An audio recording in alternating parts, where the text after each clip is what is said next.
Salut, je suis Eban Gakpo. Et c'est un plaisir pour moi de vous retrouver pour ce nouveau numéro de votre podcast, The CEO Challenge Podcast. Allez, je vous présente toutes mes excuses parce qu'on n'a pas pu se parler hier. On va dire comme ça, je n'ai pas publié le podcast hier. Toutes mes excuses pour ça, mais je suis très heureux de revenir dans la suite de ce que nous avons vu la semaine dernière. Sur la stratégie, nous allons parler cette fois-ci de comment devenir un dirigeant, un leader visionnaire. Et notre numéro de podcast de ce jour va parler de comment laisser son empreinte en tant que dirigeant. Comment est-ce qu'on fait pour être sûr de ce que, lorsqu'on prend une entreprise, on va pouvoir faire réellement la différence par rapport à ce que la plupart des gens ont l'habitude de faire, laisser son empreinte, laisser de l'héritage visionnaire. Comment faire la différence en tant que visionnaire et arrêter de piloter d'une session du conseil d'administration à une autre, arrêter de piloter d'une échéance électorale à une autre et s'asseoir et caster une vision pour pouvoir faire la différence. C'est ce que nous allons voir dans ce nouveau numéro de votre podcast, des CEO Challenge Podcast. Et au cours des 2 prochains numéros également, nous allons continuer à parler de leadership visionnaire. J'ai appris qu'il n'y a rien d'extraordinaire à vivre longtemps. Le vrai intérêt de la vie, c'est d'accomplir des choses qui nous survivent. Et c'est justement la caractéristique majeure des dirigeants, des dirigeants visionnaires. On se souvient d'eux. Pourquoi? Parce qu'ils arrivent à faire des choses qui leur survivent. Il m'a été posé un jour la question de savoir quelle est la meilleure façon d'avoir de l'impact en tant que dirigeant. Et même la réponse a été facile pour moi parce que j'avais déjà travaillé à plusieurs reprises avec mes équipes et nos clients sur comment avoir de l'impact en tant que dirigeant, en tant que manager. Aujourd'hui, je suis très heureux de pouvoir partager cela avec vous. Avoir de l'impact en tant que manager ou en tant que dirigeant consiste, il faut du moins se concentrer à travailler à plusieurs choses, mais 3 choses essentielles. La première, laisser des résultats significatifs, c'est-à-dire multiplier par 10, par 200, voire 1000 et plus les résultats que vous avez trouvés. Par exemple, la valorisation de Apple était à, on va dire, 197 milliards de dollars quand Tim Cook, son PDG actuel, l'a récupéré après la mort de Steve Jobs. Aujourd'hui, Apple vaut plus de 3 000 milliards de dollars. C'est de cela qu'il s'agit. Résultats significatifs, croissance exponentielle, croissance drastique. La deuxième chose pour être sûr qu'on va avoir de l'impact et de l'empreinte en tant que visionnaire, c'est de laisser des dispositifs, des systèmes, des infrastructures de production de résultats, de garantie ou de facilitation de résultats significatifs. Voyez juste ce que l'émir de Dubaï a fait de Dubaï. Et le positionnement, les infrastructures, la nouvelle culture qu'il va léguer et qu'il est en train de léguer, aux Dubaïotes. Et vous comprenez tout simplement ce que ça veut dire que de laisser des dispositifs, des systèmes, des infrastructures de production, de garantie des résultats, des valeurs, un système, une façon de penser, un état, une institution forte. La troisième et dernière chose, c'est de développer des hommes et femmes, leaders, significatifs, capables d'utiliser le système pour délivrer des résultats significatifs et le faire évoluer en mieux.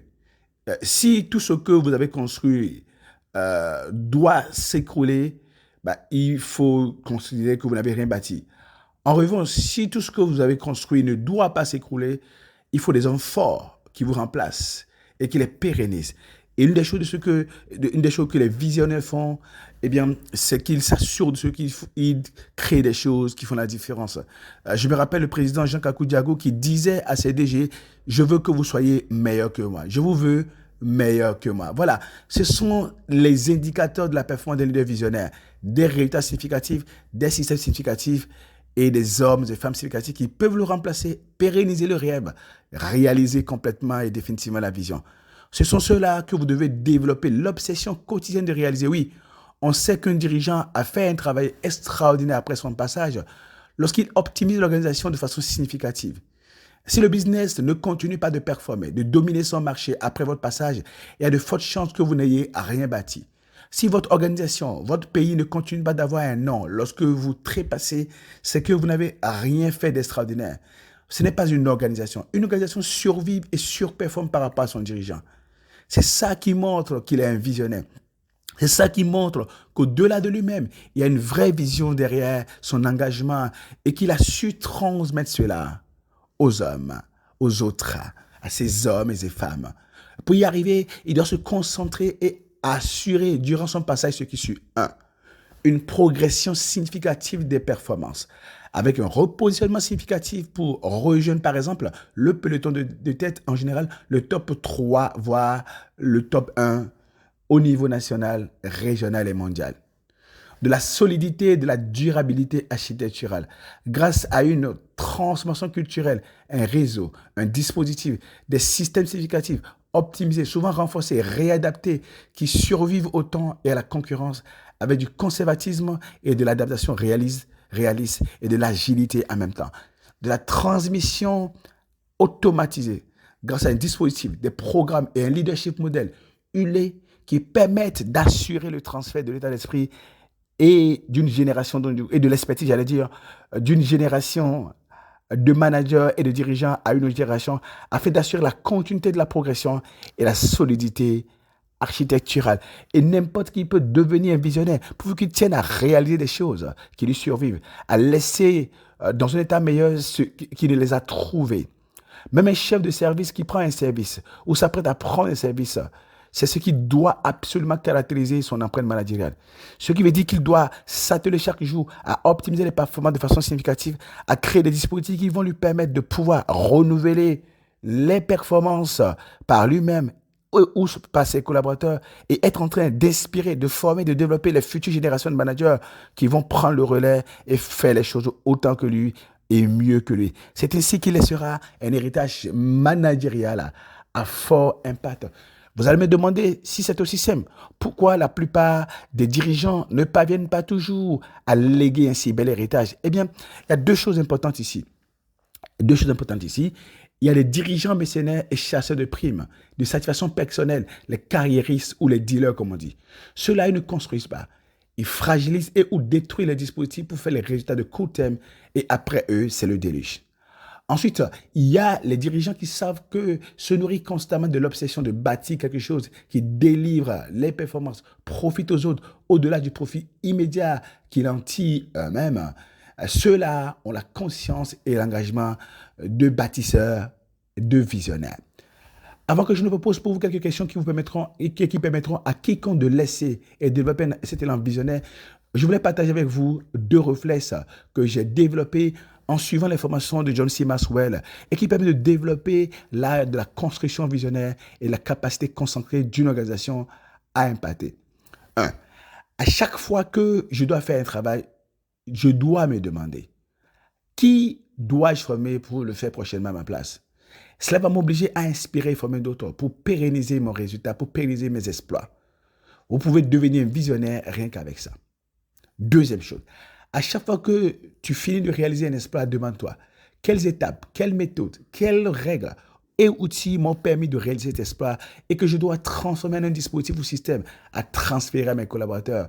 Les visionnaires sont des architectes. Ils construisent des dispositifs qui permettent aux gens d'exceller. Ils fabriquent donc du coup de quoi apprendre aux gens à pêcher plutôt que de leur donner à chaque fois du poisson.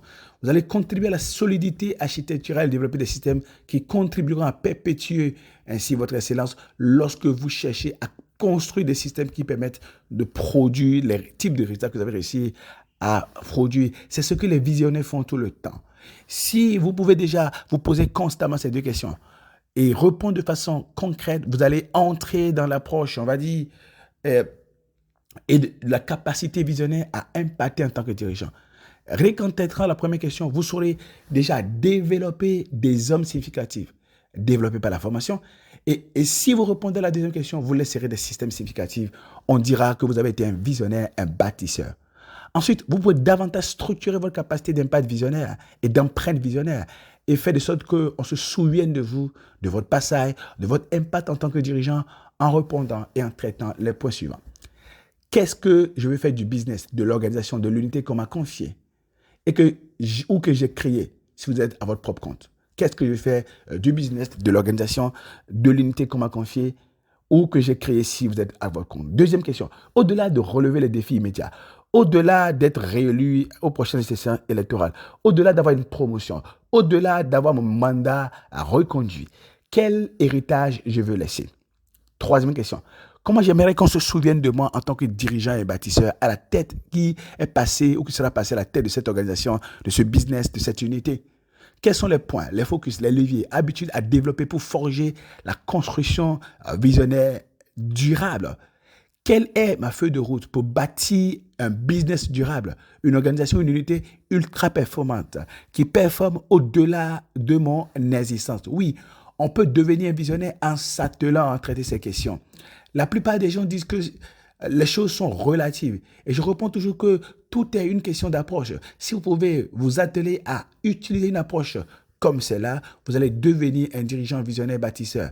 Bien évidemment, il y a d'autres choix à faire pour structurer à soi une vision. Nous le verrons dans le numéro de votre podcast de demain. Pendant ce temps, j'espère qu'à cette étape, vous savez comment vous allez faire, quelles sont les questions que vous devez traiter, la disposition mentale dans laquelle vous devez être pour pouvoir être sûr de ce que vous deveniez, vous aussi, un visionnaire. Je voulais rappeler quelque chose de très important. Ce que nous faisons à HNC Executive Education, ce que nous faisons dans nos workshops, quand nous écrivons des livres, nous publions des guides, et ce que nous faisons dans ce podcast, c'est de nous assurer qu'on fasse de vous le dirigeant le plus désiré par les conseils d'administration. Et je serai très heureux de revenir sur la question de la construction visionnaire pour vous demain. Et j'espère que pendant ce temps, vous avez tiré des choses en traitant les 5 questions. Le test est juste en bas. Vous allez pouvoir traiter ces 5 questions pour devenir vous aussi un visionnaire, pour rentrer dans la dynamique de la structuration visionnaire. Allez, on se parle demain pour un nouveau numéro de votre podcast, de CEO Challenge Podcast.